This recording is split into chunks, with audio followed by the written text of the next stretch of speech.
معزز ناظرین، لا مذہبیت یعنی ایگنوسٹکزم اور دہریت یعنی ایتھیزم ان چند اہم مسائل میں سے ایک ہے جس نے آج پوری دنیا میں بسنے والی مسلمان نوجوان نسل کے اعتقادات کو گھیر رکھا ہے۔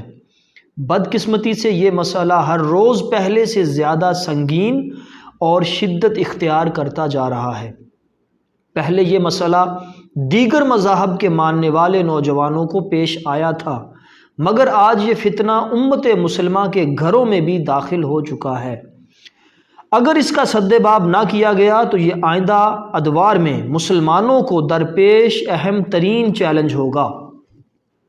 لا مذہب یعنی ایگنوسٹکس کہتے ہیں کہ پتہ نہیں خدا ہے یا نہیں ہے، اور دنیا میں بہتر زندگی گزارنے کے لیے مذہب کی کوئی ضرورت بھی ہے یا نہیں۔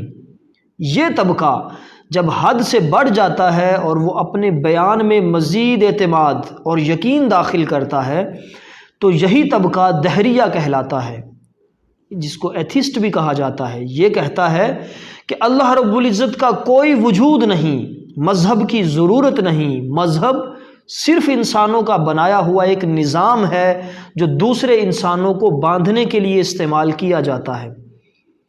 لا مذہبیت اور دہریت کے مسئلے کا تعلق صرف پاکستان سے باہر بسنے والے مسلمانوں کے ساتھ نہیں ہے، بلکہ پاکستان کے اندر کالجز اور یونیورسٹیز سطح کے کثیر طلباء بھی اس فتنے کا شکار ہوتے جا رہے ہیں۔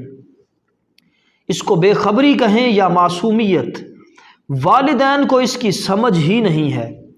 نوجوان نسل کے اذہان ماڈرنزم، ماڈرن ایجوکیشن، نئے دور، نئی روایات، کلچر اور سیکولرزم کے نام پر دین کی بنیادی تعلیمات، مذہب کی معاشرے میں ضرورت اور یہاں تک کہ اللہ رب العزت کے وجود کے حوالے سے بھی شک کا شکار ہو رہے ہیں۔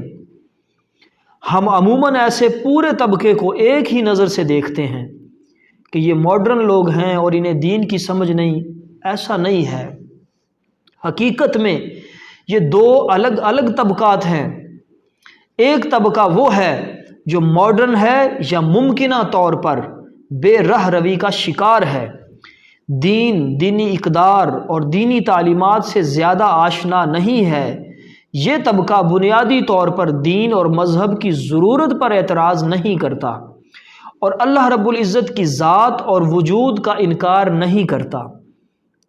دوسرا طبقہ وہ ہے جن کے ذہن میں یہ سوال پیدا ہو گیا کہ معلوم نہیں ہم مذہب کو کیوں مانتے ہیں، شاید یہ پرانے دور کی روایات ہیں جن میں ہم بندھے ہوئے ہیں۔ آج سائنسی دور ہے اور اس دنیا میں ہم نے جینا ہے، ترقی کرنی ہے، پیسہ کمانا ہے، گھر بار بسانا ہے، ہمیں اب دین اور مذہب کی کوئی ضرورت نہیں ہے۔ یہ دوسری قسم کا طبقہ ہے۔